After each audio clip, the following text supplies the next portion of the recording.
Hail Biafra. This is Biafran Liberation Army Network coming to you again. Please do subscribe, like, share, and comment. You'll have the likes of the Nordic Europe countries, and in fact, the rest of the Europe, and then the rest of United Kingdom. And then you then have the likes of the United States of America, who we don't know the position that they belong. But clearly Europe has dug their pitch, and we know where they belong, and they've dug in very deep, headed by Finland. They've dug in their pitch to obviously sustain the natural gas that they are getting from us. And I just heard somebody who went to Dangote refinery who said they got there and he showed a picture of a lot of trucks all packed up, lined up, plenty of trucks. And he says those trucks are empty. They can't get petrol, they can't get anything. Because Dangote, what he said, I'm going to the headquarters of Dangote to go and find out what is going on. Absolutely what is going on is that the crude oil is not coming out as much because they have even sold crude oil 30 years ahead of time. Crude oil, that crude oil that we are saying in Biafra land, it's all been sold ahead of time. And the people that they have sold them to, you know them. And the natural gas that they are selling, you know these people. So those are the people that are joining hands together to say, we are going to make sure Nigeria remains the same. Because in this world, just like you and I, in everything, it's all what you call best interest. Is the best interest. My interest comes first. So their interest comes first. And that is why you saw Finland did a 360-degree and decided to put our prime minister and held him as a political prisoner, because their interest is a question of interest. Their interest comes first, and that is why they are doing what they are doing. But we will tell them, irregardless of your interest comes first, our interest comes first as well. Our interest as a Biafran is to continue to expose them, irregardless of anybody who is recognizing us. We continue to expose them. We continue to tell the world, the people of the world, not the government of the world, the people of the world who are listening to us, who will get to listen to this voice that I'm talking about now, my voice, will know that these are bullies, that they are bullying us. They have this colonization that they said it has ended. It is just even the beginning. It is now a refined colonization. That is what is happening now. Because what they are doing is that they say, you guys have no right to say you must govern yourself.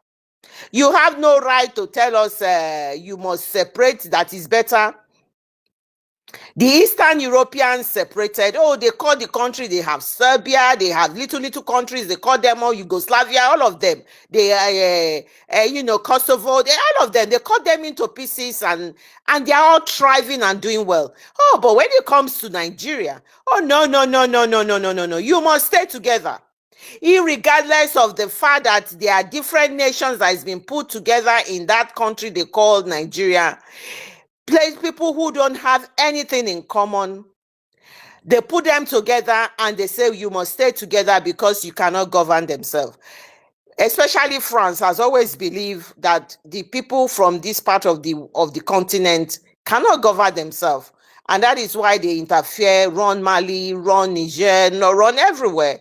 And they did it as a ploy to take their resources. And that is all what it's all about, best interest. So Biafrans, this war, they are not throwing bombs, they are not coming physically, but it's a different type of war that we are in. And believe me, this war, we must really get ready for it, because it is the world against us. We must make sure we put Donald Trump on the spot. We want to know where he belongs to. And that leads me to this topic that we've put in here. Obviously, the recognition of Biafra is what I've just talked about. That recognition, you can see countries from Europe is their own best interest. So they will be muted. They'll be quiet. They will not say anything. But when we now talk about this country, we now talk about what is going to happen. The picture of what is happening now in the United States in the next few months, weeks, or few days will tell us the trajectory of where we are going.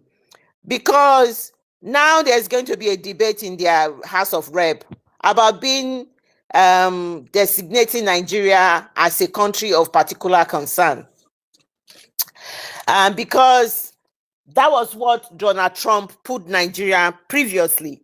And when that man came in called Biden, the first visit Anthony Blinken took to Nigeria, he quickly removed Nigeria from country of concern. He quickly, without even finding out anything, he quickly removed Nigeria from country of particular concern, the country that is killing Christians. He quickly removed Nigeria from them.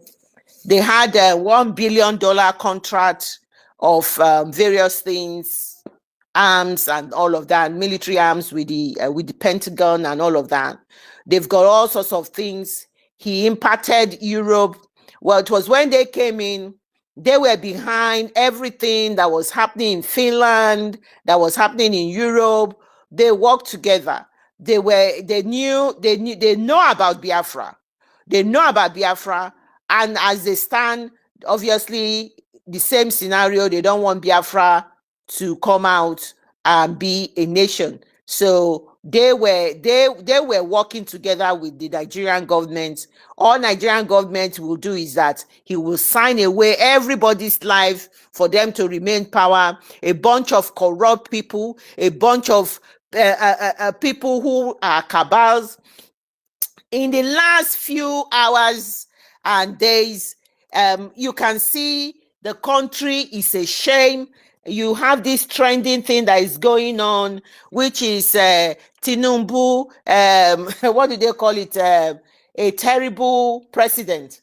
And you go all social media, you go in there, hashtag is all going around about him being a terrible president, like the young lady who obviously doing his National Youth Service Corps in Lagos and found out that they only pay them 33,000 naira a month. And it's the first time I have left home. I'm leaving. I am doing my NYC. I go to the shop every day. They increase the price of things. I work very hard. Every money I get, I'm using it to pay bills. The girl was tearful. She was very disturbed and very tearful. And he says, what is Tinubu doing about it? And he said, I must say you are a terrible president. And what did they do to her? They clamped on her. They clamped down, and then immediately she put that something out on TikTok or something like that. What happened? Just like we know that this government pretend that they are running democracy, they are not. This is Tinubu's style. That is how he had run Lagos State. He run Lagos State with all these Agbero boys that threatens people. It's the same thing. What happens now is replicating it in the federal level. And what do they expect? What do they expect? You can't expect anything less from him.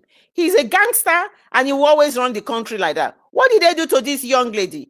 Immediately, he got a phone call from NYC, one of the this thing. We tell you, take down that video. Take down that video. You must not play that. That is rude. They were threatening her and all of that. And she said she's frightened. Of course. How did they get my phone number? How did they get, if they get my phone number, then they know how they have my address. They know where I'm staying. So the poor young girl came out and said, look, listen, this thing has happened to me. I want the world to know. I want the world to know that if anything happens to me, this is what has transpired. Because this is why you see all our youths, you see people, they are just, they are being clamped down. It is like a military regime. They call it military democracy. That is what they have. And they think we Biafrans, we will continue with that. Never. That is why where we are now. A vibrant nation. We're not going to be part of it. They call it military democracy. That is what they have. There's no freedom of anything. You say something, they clap down on you. You've been sexually molested or sexually done something, they will gang up. All the people will gang up with you, against you. Even the women will gang up against you. That is what has been playing out. That is the type of government this man has always have, and there's nothing different from it. That is what they should expect when El Rufai has come out to say, we overlooked your cocaine dealings, and then we overlooked your certificate forgery from Chicago, and thinking you are going to bring something. What does El Rufai expect?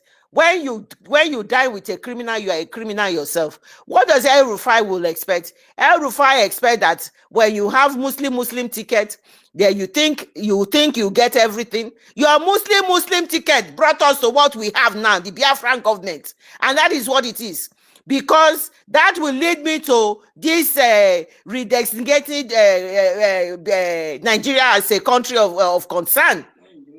Because the reason why they are a country of concern is that the atrocity that they have been doing all along, because they've been covered up by the Biden government and all of that. Now there's a new sheriff on the block. The sheriff was the one who designated them initially. They quickly removed them. We want to see how this is going to play out. There's going to be a debate. And the people putting the debate, as the debate is not only saying you should designate Nigeria a country of concern, but we want you to go further. We want you to sanction them. And we as Biafrans, as Christians, we know exactly what we are playing at. But what we are saying is that all the human rights abuses that they have committed, the human rights abuses of just ordinarily what they have done to even Simon Ekpa.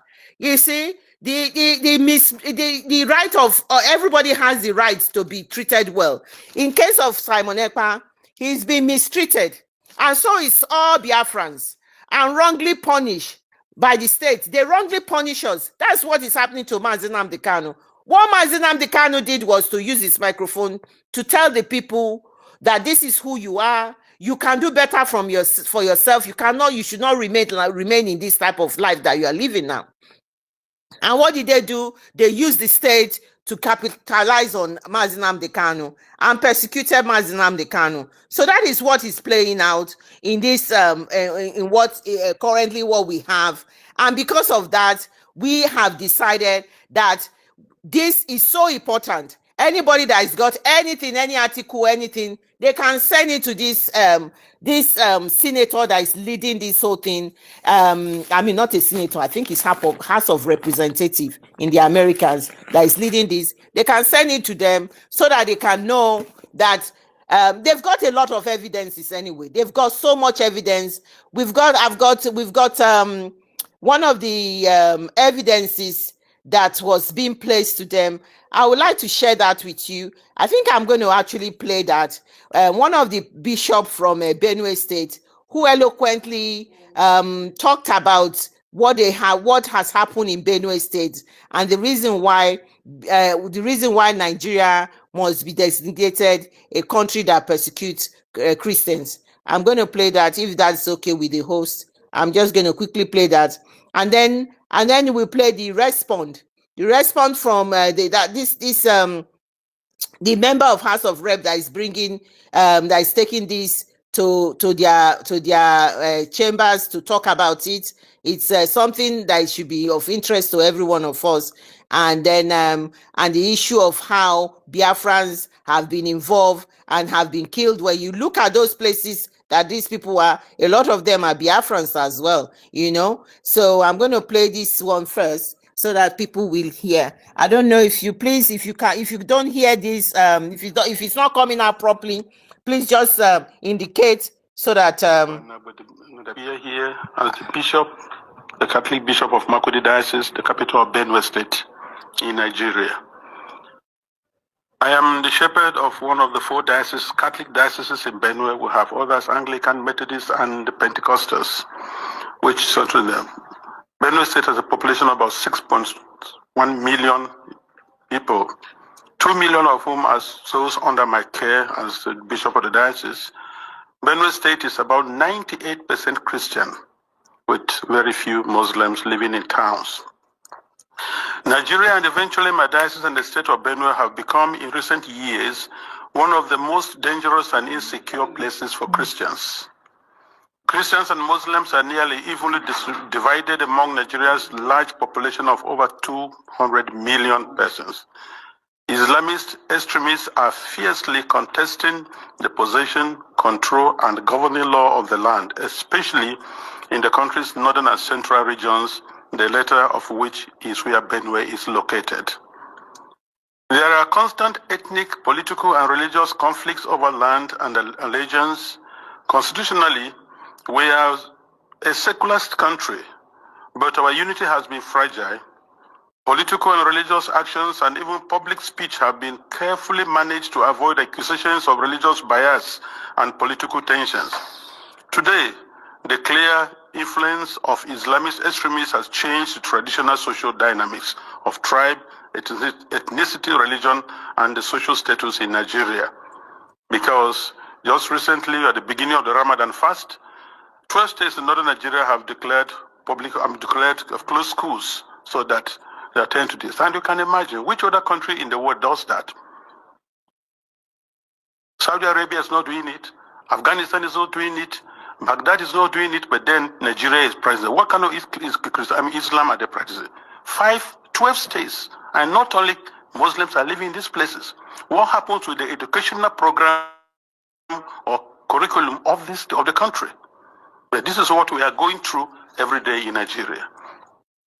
A long-term Islamic agenda to homogenize the population has been implemented over several presidencies through a strategy to reduce and eventually eliminate the Christian identity of half of the population. This strategy includes both violent and non-violent actions, such as the exclusion of Christians from positions of power and adoption of such church members, the raping of women, the killing and exploitation of Christians, the destruction of churches and farmlands of Christian farmers, followed by the occupation of such lands by the Fulani herders, and also changing the names of these villages. They are taking over the places, so you clearly see an expansionist approach and Islamic religion. And then they are making the people now flee and leave their villages, and they conquer it. The quest to Islamized the land appears high on the agenda of some of the powerful and influential Muslims in Nigeria. There is a campaign to take land to spread Islam. And there is the hemorrhaging of Christian farmers from the central region of Nigeria and Benue State, and Makurdi Diocese in particular, as they are forced to abandon fertile lands that use to feed the nation, which classify Benue as the food basket of the nation. Militant Fulani herdsmen are terrorists destroying society. They steal and vandalize, they kill and boast about it. They kidnap and rape, and they enjoy total impunity from the elected authorities. None of them have been arrested and brought to justice. This is supported by the corrupt system in which we operate and the abject poverty among us, which allow the criminals to easily attract more recruits and prey on more victims. Why is this happening? Is it really a religious war? Like in the past, many jihadists are motivated less by religion than by spoils of war and use their religion to impose themselves. In my diocese, the spoils consist mainly of fertile, well-tended land organized around my parishes or so. The jihadists come and adopt and kill the priests, leaving thousands without support and basic human services. And of course, when they disperse the people, the inhabitants, or the citizens, or the people of the lands, they take over. And any attempt to go back and take care of your farms, surely you get killed. The Makurdi Diocese in Benue State has been the epicenter of the invasion by these herders who are more like hired guns of cattle oligarchies, who manipulate religion to rally the herders to eliminate the Christian population and cleanse the land in the name of Islam. This objective is behind the relentless attacks against Benue's villages. When we call for help to the police and the army, they do not come. At the end of 2024, several villages were warned by the attackers of the upcoming violence, and the leaders called the police for defense ahead of time. But they did not come, and the Christian massacres, almost customary, took place, killing hundreds in Plateau and Benue, with the worst massacre claiming 47 people. The militant also burned down the 8 Catholic churches of St. Mary's Parish in the Diocese of Boko, which in Benue State, as well as the parish house, clinics, schools, and other houses. The militant Fulani herdsmen bear on defenseless villagers without consequences. They follow orders to conquer, kill, and occupy. They attack even those who have managed to escape into our IDP camps. Thereby, they have no place to run to. And it is unfortunate that the police system in Nigeria, orders have to come from above. And such, the ones they say call, and they say they have never received. And by the time they arrive, these people have left, and the people are now living in the pool of their blood. What I have recounted above is happening not only in Benue State. I believe our experience in Benue is symptomatic of what is happening elsewhere in large parts of Nigeria. The experience of the Nigerian Christians today can be summed up as that of a church under Islamist extermination. It is frightening to live there. Apart from the violent campaigns and attacks against Christian villages, there are now attempts by the Islamic Council of Nigeria and various Islamic groups to impose Sharia law on the Christian populations. Already, 12 states in the north of Nigeria are under this sectarian religious law, and attempts to extend the same to the south of Nigeria, which they have started. This month, governors in the north decided appropriately to close all schools and education institutions during the months of Ramadan, leaving millions of students without learning opportunity for 5 weeks. We live in fear because at any point it can be our turn to be killed, but to remain silent is to die twice. So, I have chosen to speak. I speak on behalf of the millions who are in the camps. In Benue State, in Makurdi Diocese alone, in my diocese, I have about 9 camps. 9. On the 5th of March, which was Ash Wednesday, we visited one of the camps, and many of my priests and religious went to the other camps, distributed them to begin the Ash Wednesday with our faithful who are there, because we are the voice of the voiceless. We have to talk for the defenseless. We have to talk about the weak and those who cannot talk about themselves. In one of the camps called the Mega Camp, there were over 3,000 inmates of that camp, and which was a record given to us by government.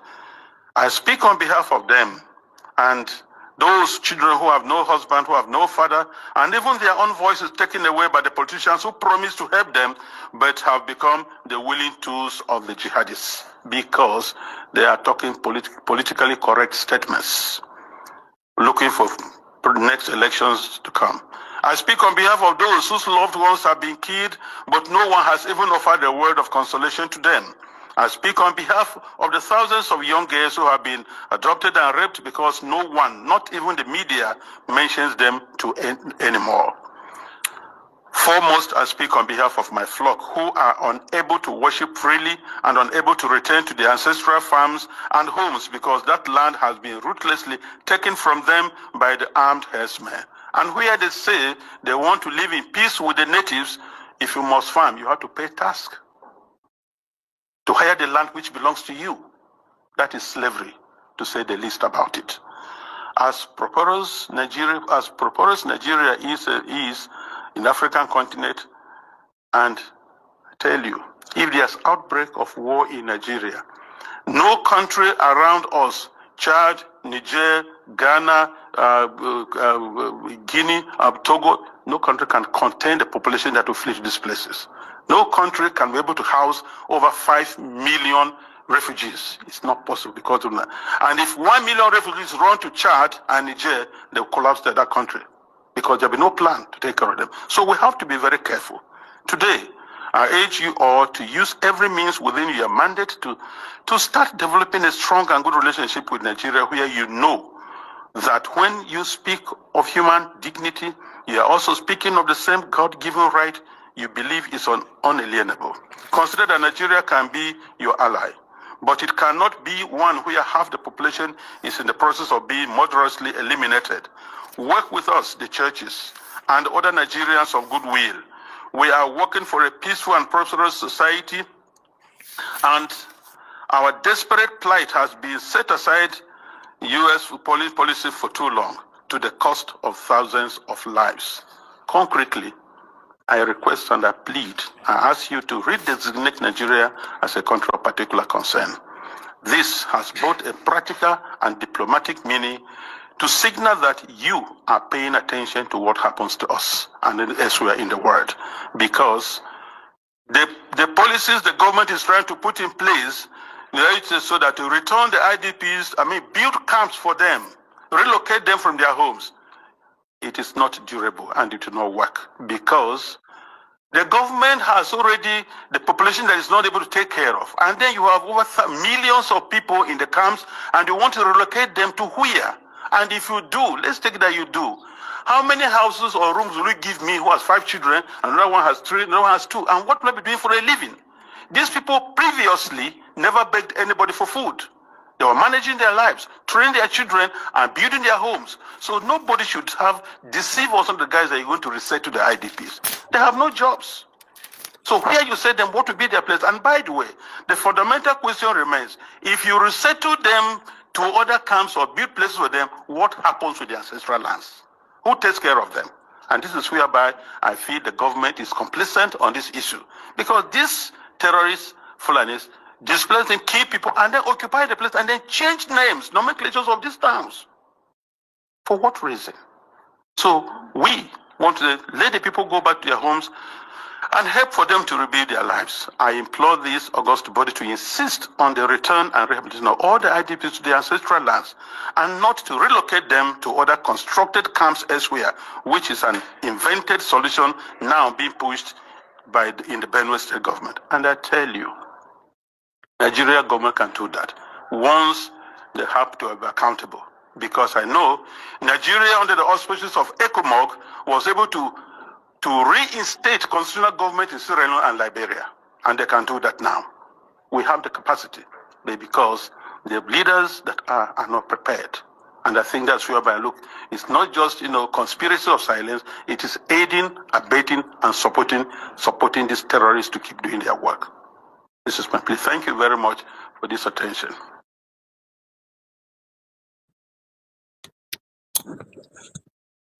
I hope that came true. I don't know whether you heard it. I don't know whether it came true and you could get everything that was said here. And that is why, brilliant.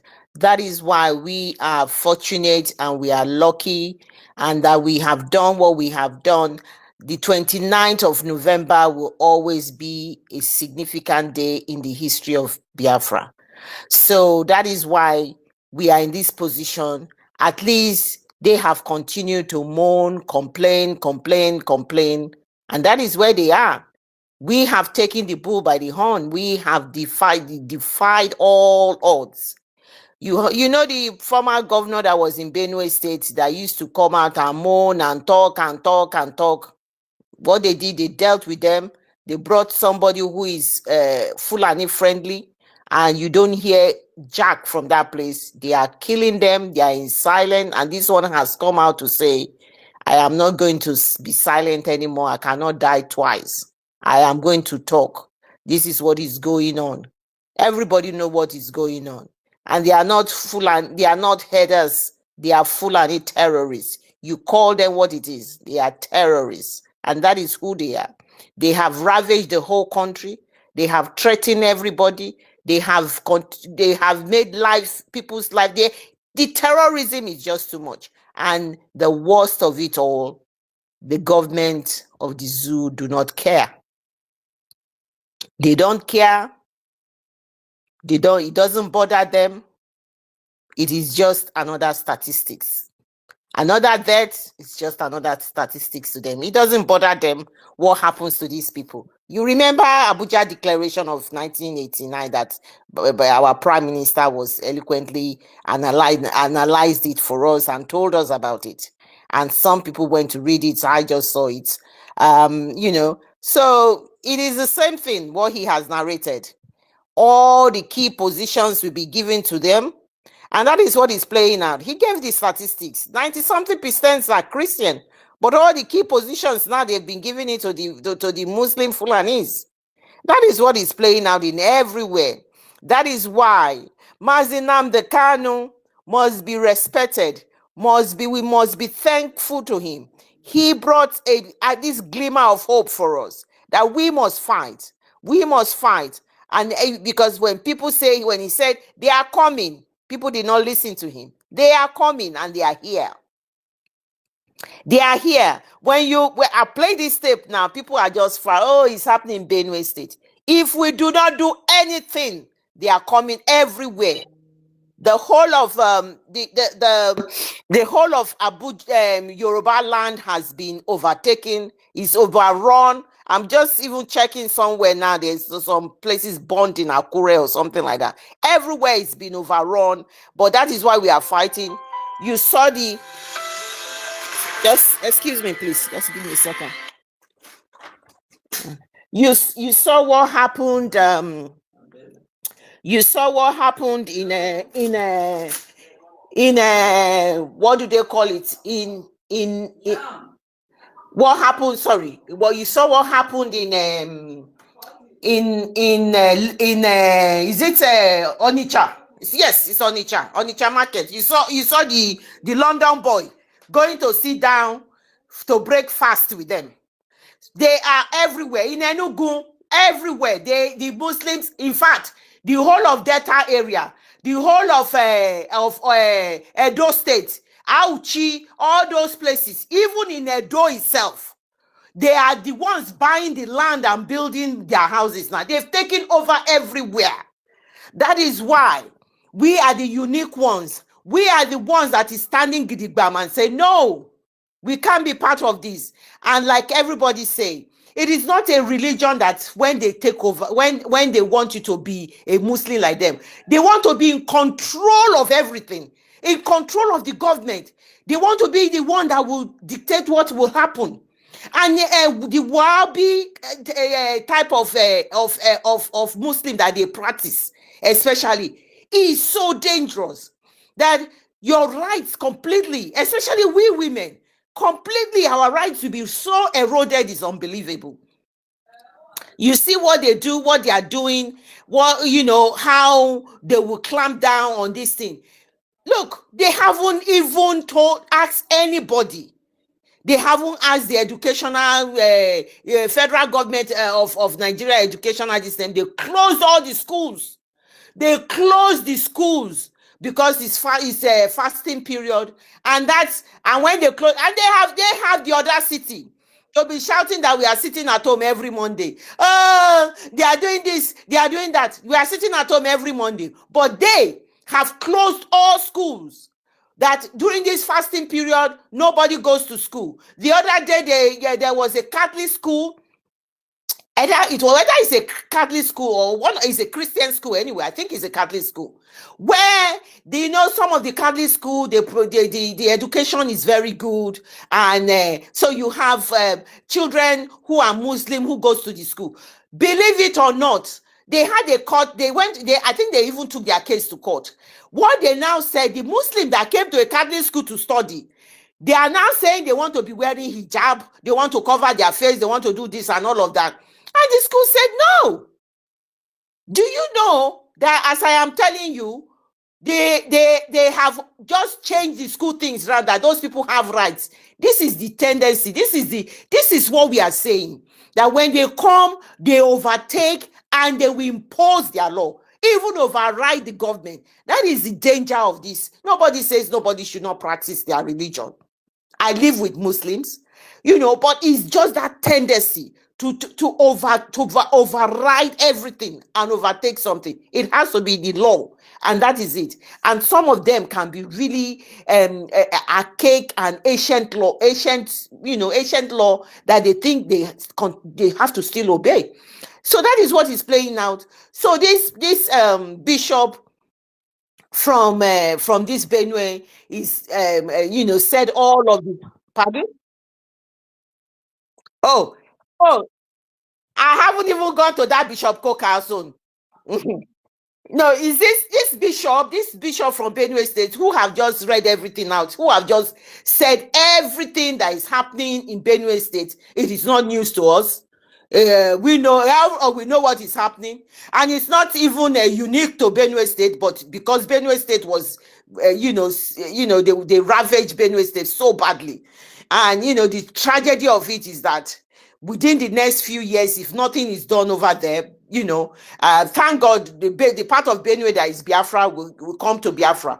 If nothing is not done, he's already said it. They take over the area, and they will change the names.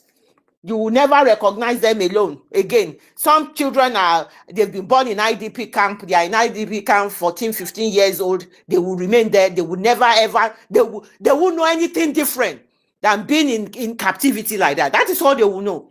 The Nigerian government is completely useless.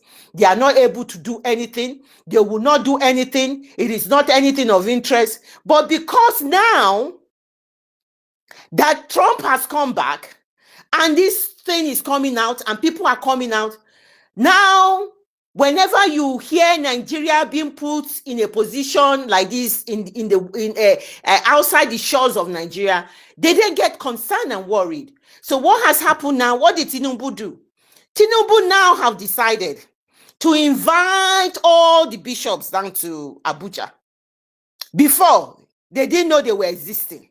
Now he has invited them. Before, the bishops wanted to talk to him. He won't even have audience with them. But because now, he now understands that there is something going to happen in the American House of Rep. They are going to debate about this. Designating Nigeria as a country of particular concern, killing Christian.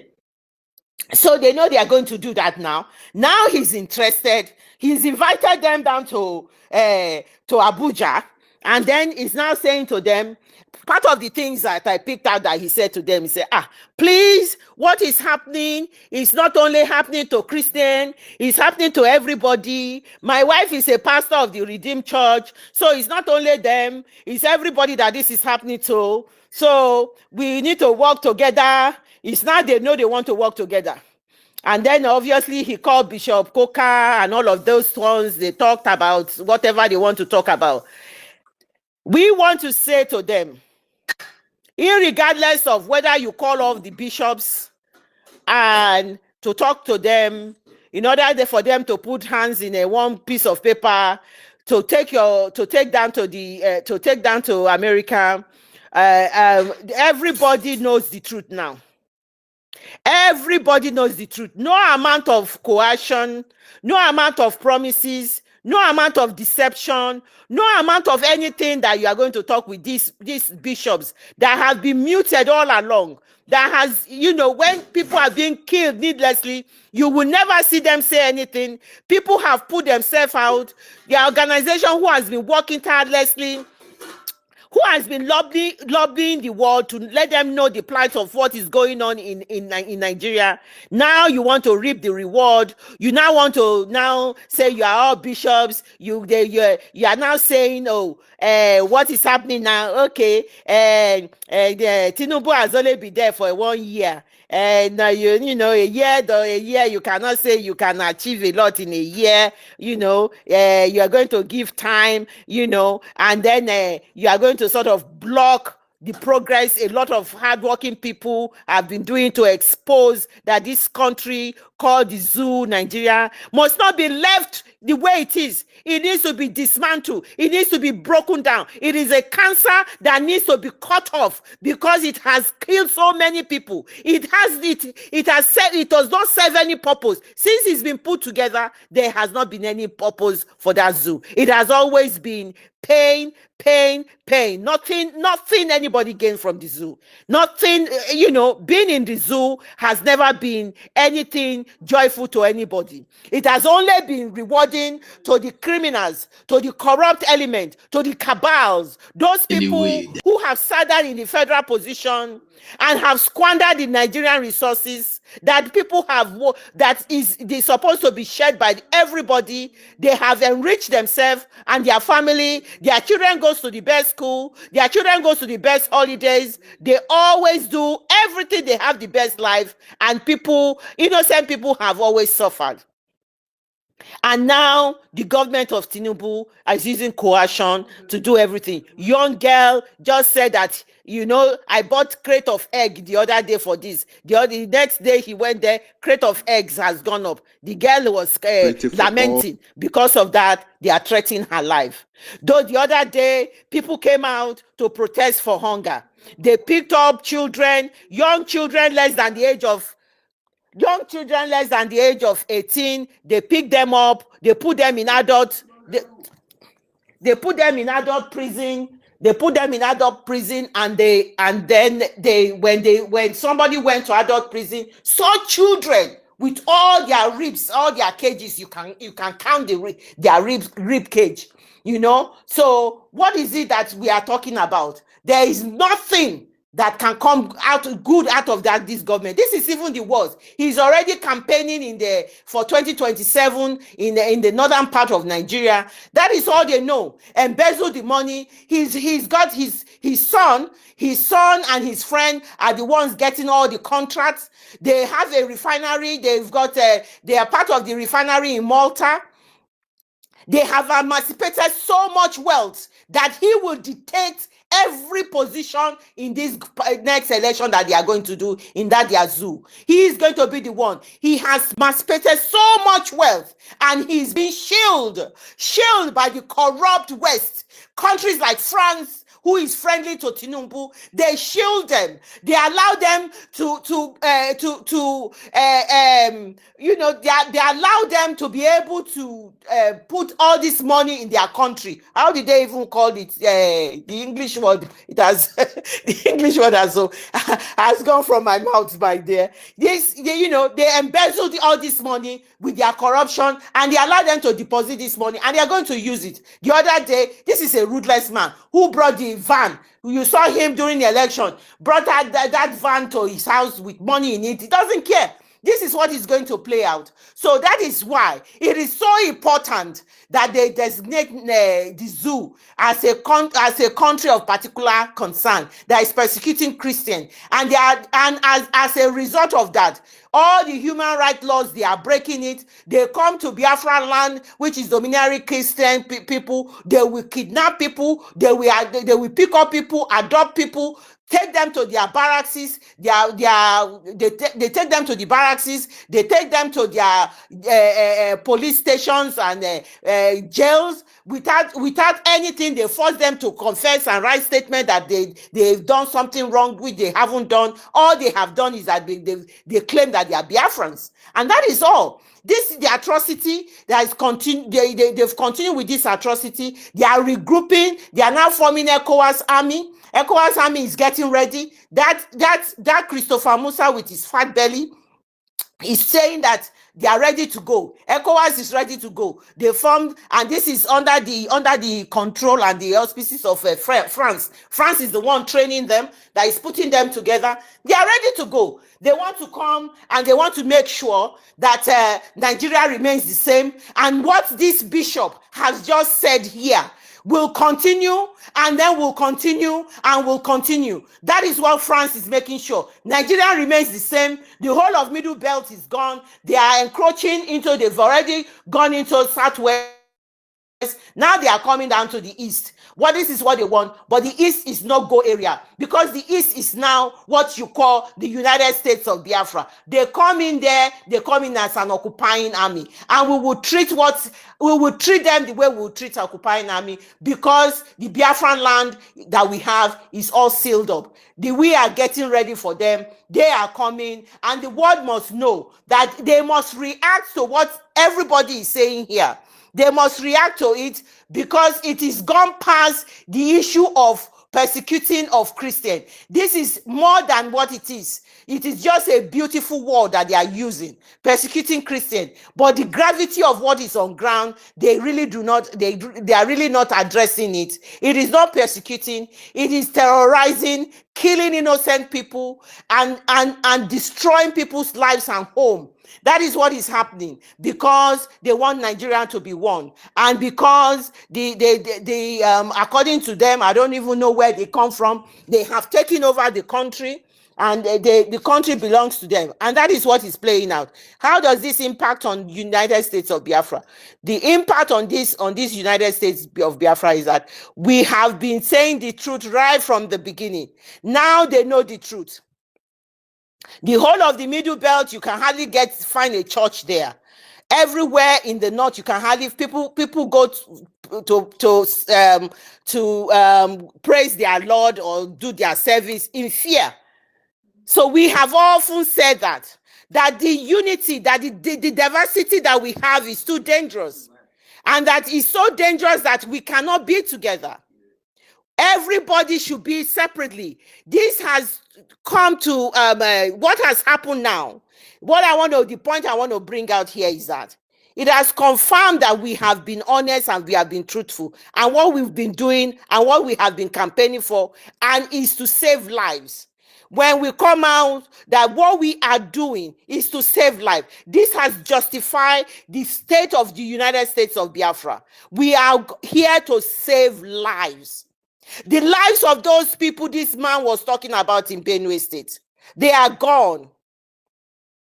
And that is why we want to save our own lives. If we do not make sure that we come out of this cancer that has been ravaging, that has gone deep into the Nigerian system, our lives will be the same as these people. Not that it's not happening. There's or harmful. That is recently happened. You can see a lot of areas. There are things that we don't even know. It's only those that comes on the news that we hear. There's a lot of atrocity. You remember the day that young man was being dragged. They stopped him, was on the bike. They stopped him and they said he has they saw a bullet in his hand. But meanwhile, they were the one that dropped the bullet. They shot him at a close range, and we could see the atrocity. That is what you call execution. They executed him, kill him, shoot at sight. They killed him, and these are all atrocity that is being committed. That is the reason why we Biafrans decided to restore the independent states of Biafra on the 29th. And the only way up for us is to continue to defend this Biafra that we have. Because at the end of the day, he is claiming that, if there's anything happen, there'll be refugees. As far as we are concerned, we are Biafrans. We will not even go with the way the Nigerian project is going anymore. It has not saved life. It is killing people every day. The solution to it is what we have purported, and that is what we are doing. And they always complain, moan, thinking things will change. Things can never change, and that is what it is. And that is why we, the United States, whenever anybody tells you anything different, remember that you are the one doing the right thing. You are the one trying to save lives. You are the one that Chukwokika Biama has given that knowledge, that intelligence to know that the only solution is to make sure Nigeria is being,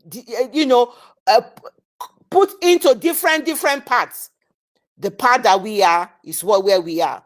Whether the United States of America, whether Europe, whether any other countries in the world do not share what we are doing, we know that what we are doing is right. We know we are saving our lives. We know this beautiful country that is just barely 3 months old is the savior of our own lives. We cannot, because listen, Biafrans, it's not going to end in Benue. It's not going to end in Plateau. Obviously, the whole of Nasarawa and all of those places, it's not going to end in all of that. It is coming right down. The real cocoa, the real spoil is in the old Eastern region, and that is where they are all heading. They are saying they want to dip their Quran in the Atlantic Ocean. They are coming, but they are too late. That is why what happened on the 29th remains a fantastic day, a day we will never forget in the history of Biafra. And so, I don't know is there anybody's hands up? Andy Best, you are there. Ugo Global, you are there. Biafra Champion, you are there. Ben Chooks, you are there. Sir Williams, you are there. Ugo 247, you are there. So let me just, before any of you come up, let me just play what the member of House of Rep of the United States of Biafra said about this. Let me just play that, and that will be my submission. Thank you. Agency and EWTN News, quote, Archbishop Ignatius Kagama is concerned over the seemingly endless violence against Christians that claimed at least 58 lives this past weekend and hundreds of others in recent weeks. It is our prayer, he said, that something definitive will be done to stop the situation that is inhuman. Shockingly, that was more than a dozen years ago and part of my opening remarks at a hearing that I held on July 10th, 2012, one of several hearings, 8 in all, on religious persecution in Nigeria. And since then, things have only gotten worse. 1 year later, in 2013, I visited Archbishop Kagama in Jos, Nigeria. We visited churches, 5 of them that had been recently firebombed by Boko Haram, and spent hours listening to survivors tell their stories. Despite their numbing loss and pain, I was absolutely amazed at the survivors about their faith, very deep faith, their courage and their resilience. They were not going to quit, but they were looking to the government for help, and it was not coming. I also met with an evangelical believer named Habila Adamu. Dragged from his home by Boko Haram terrorists, he was ordered to renounce his faith. With an AK-47 pressed to his face, he was asked, "Are you ready to die as a Christian?" With extraordinary courage, Habila answered, "Yes, I am ready to die as a Christian." He was asked a second time, and he repeated his answer. His wife was pleading, "Please don't kill my husband." And yet he said, "Yes, I am ready to die as a Christian." This time, the terrorist pulled the trigger. A bullet ripped through Habila's face. He crumpled to the ground, bleeding profusely, left for dead.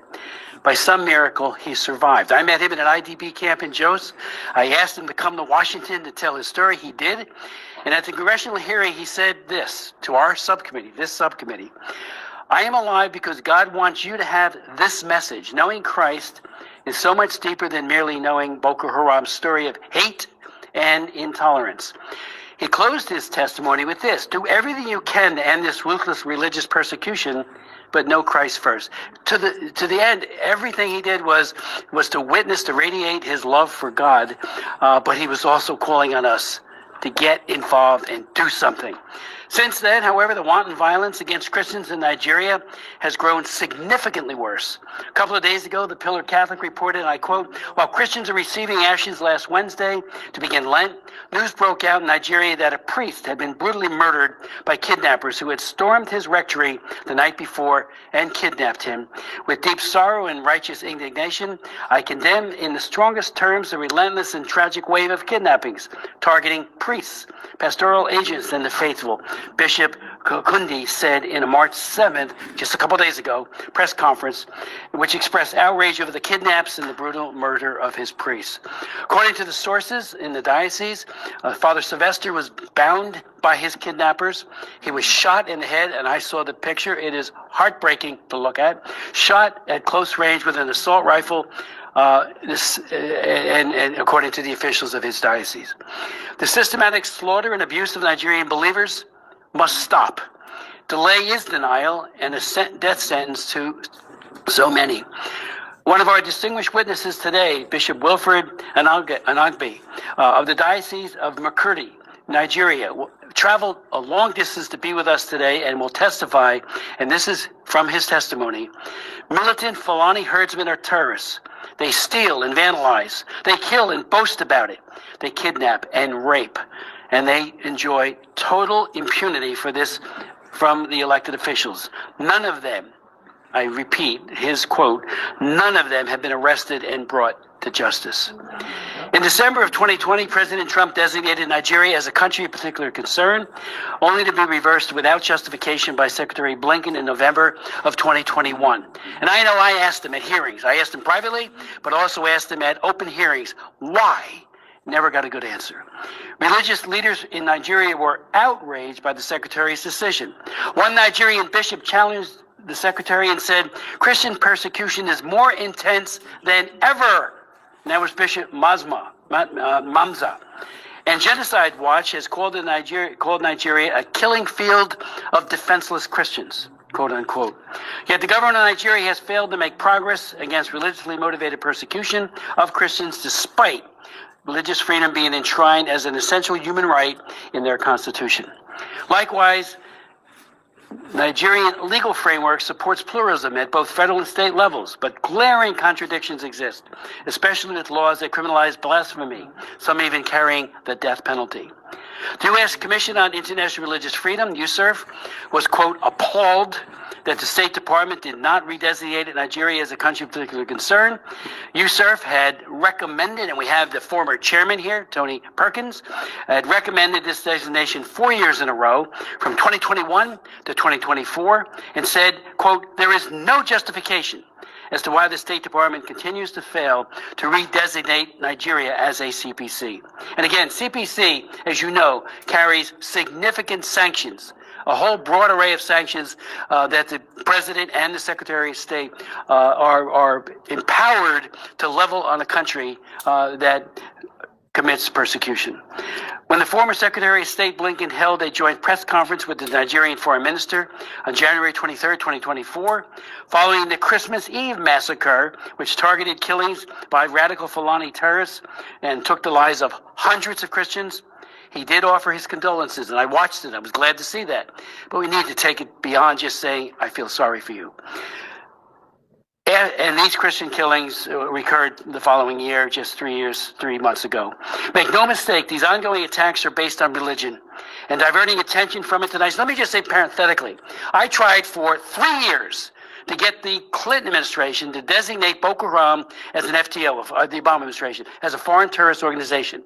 I held hearing after hearing, and they wouldn't do it. On the day I was marking up my legislation to do this, just that, State Department said, oh, we're going to designate them an FTO. And that was for all the crimes they were committing. Later, it was the Chibok girls. It was all the other atrocities being committed by Boko Haram. And they wouldn't even give them the FTO status so we could start investigating where they get their money, their weapons, and the like. Make no mistake, all of these attacks are based on religion, like I said, and diverting attention from it denies that we have seen with our own eyes. This is religious cleansing. It needs to stop, and the perpetrators need to be brought to justice. Last year, the House Foreign Affairs did adopt my resolution, HRES 82, calling on the Biden administration to redesignate Nigeria as a country of particular concern. It passed exactly 1 year ago, almost a year ago, in the committee, but it never came to the floor. While I strongly believe that President Trump will again designate Nigeria as a CPC and do much more to assist the persecuted church, including the outreach to the Nigerian president, Tinubu, last night I did reintroduce the resolution, and I hope we will have a robust debate and it will get marked up. Help can't come fast enough. The killing fields are every day, every single day, and we need to do more and do everything within our power to try to mitigate it. Let's not forget these horrifying facts. Northern Nigeria, and this is just Northern Nigeria alone, has seen the destruction of over 18,000 churches since 2009. 18,000 churches. I saw 5 of them. Totally burnt out. and many people killed with car bombs and the like. An August 2024 report from the Observatory for Religious Freedom in Africa found that 55,910 people were killed and 21,000 people were abducted in the context of terror groups in Nigeria within just 4 years, from October 2019 to September 2023. I would point out that approximately 34,000 are moderate Muslims that have been murdered in Islamic attacks, and we speak out for them as well. I have met with imams in Nigeria, and if they speak, they're visited that following week by one of these radical Islamist groups, and it's not pretty. They'll kill them or do other kinds of mischief. About 5 million Christians have been displaced and forced into internally displaced person camps, IDP camps, within Nigeria. The 2023 watch list released in January by Open Doors this past January found that 89% of Christians, 89% of the Christians who were martyred in the world are in one country, Nigeria. The targeted violence starkly highlights the precarious state of religious freedom in Nigeria. Again, we're asking the president, Tinubu, he's got to take action.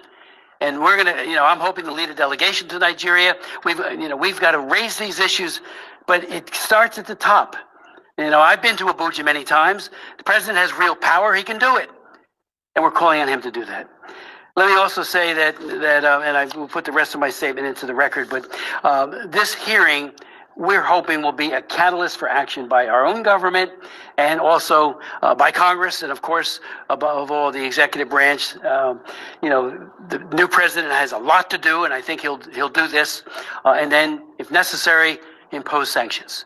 Where that has happened, there is change. Where it doesn't happen, the status quo, the killing fields continue. I'd like to yield to Ms. Jacobs for any opening comments you might have. According to the Catholic News Agency, sorry. Thank you so much. You can hear that.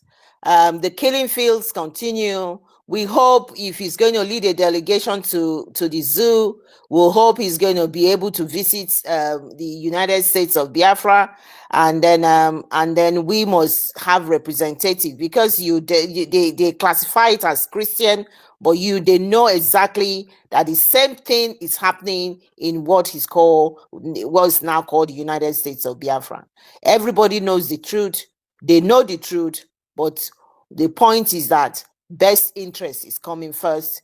So that is what is happening. So I can see Tobechukwu's hands up. So I'll yield the mic to you, Tobechuku, to make your submission. Thank you for coming up.